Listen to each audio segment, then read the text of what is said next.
a long time I've been neglecting the iPad because it was not really that useful for me. If you don't care about the unboxing, just skip right to the next chapter of this video. And also if you're interested why I think that you should get the M1 iPad Pro instead of the 2022 M2 iPad Pro, stay with me because I'm going to talk about this later in the video. As usual, you will get a simple but really nice box. Inside of it, you'll find the iPad Pro itself, which is just a plain black 12.9-inch screen. Underneath the iPad, there is a really minimalist cover for some paperwork. Besides some useless papers in the box, you will also find 2 Apple stickers in the cover. I will leave to your imagination how you will use them. Fortunately, when you buy the iPad Pro, you will also get a charger. There's a separate brick and a USB-C cable. So if you lose it, you can use any other cable you have at home.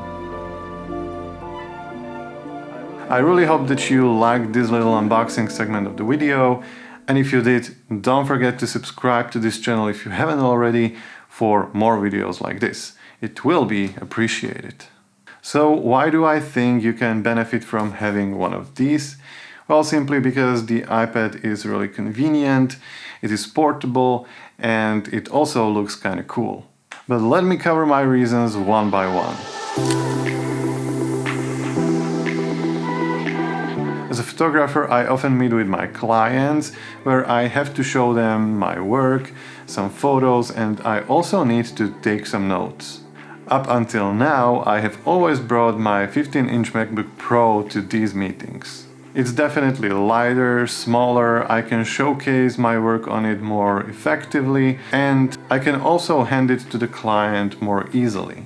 Oh, and I can also take notes on it. Let me talk about the display for a little bit.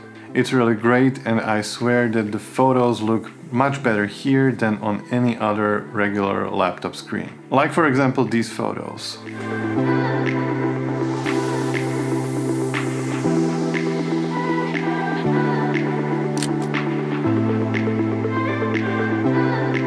Yes, I also edit photos on my iPad Pro now. Often you can end up with many photos from events like, for example, weddings, and that means spending hours and hours in front of your computer like I have here. With the iPad Pro you can bring your work with you really anywhere.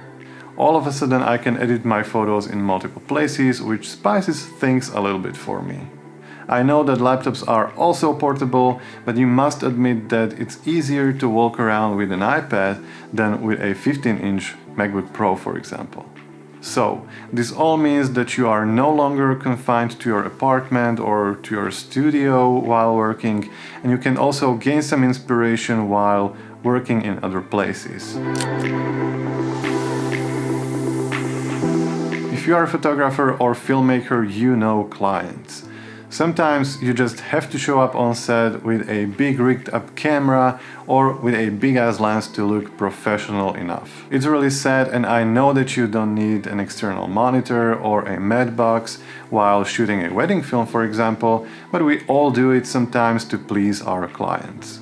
The same applies to a meeting with a client. You can show up with pen and paper and take notes on that, of course, but if you will show up with an iPad, you will look like you care about your business and that you are up to date with tech.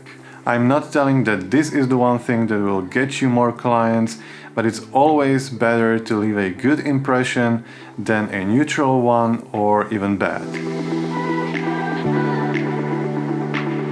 So, when I was considering whether to buy an M1 or M2 iPad Pro, I was considering this. Now, more than ever, I would argue, if you are a photographer, wow, this thing is your best friend.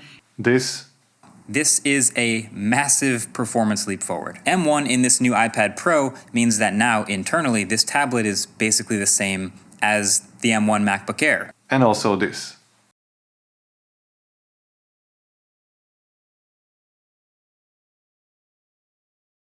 You see, these videos were posted approximately a year ago when the embargo around the iPad Pro fell. This means that the iPad Pro itself was not available worldwide for some time after publishing these videos. Now, during this 1 year, nothing really changed that much. The A7 IV was out, which is still really great camera, Canon R5 and many more great cameras were out, and they are used by professionals up to this day. This means that if these people, these professionals, were satisfied with the M1 iPad Pro a year ago using the same camera gear as they are using right now, and the M1 iPad Pro was capable back then to edit photos and videos probably, it should be still as great, as good as it was a year ago. My point is that at least 90% of us creators don't need the upgrade right now, because the M1 will still perform really great, it will handle all tasks really great and with a great performance margin in my opinion. You can buy one now, save some money, and you will be just fine for 2 to 3 years in my opinion. You can check some comparison reviews on YouTube, but you will find out that the M2 iPad Pro is not that far ahead. It's about 16% faster in benchmarks and also a little faster when it comes to video exporting times. But if money is not the problem at all and you want the latest and greatest, then just go for it. So that's it for today basically. Thanks so much for watching. If you liked this video, don't forget to hit the like button. Also subscribe to this channel if you haven't already, and also share your opinion in the comment section down below. Is the M2 iPad Pro better than the M1? And if so, why? Leave me a comment down below and I will see you in the next video.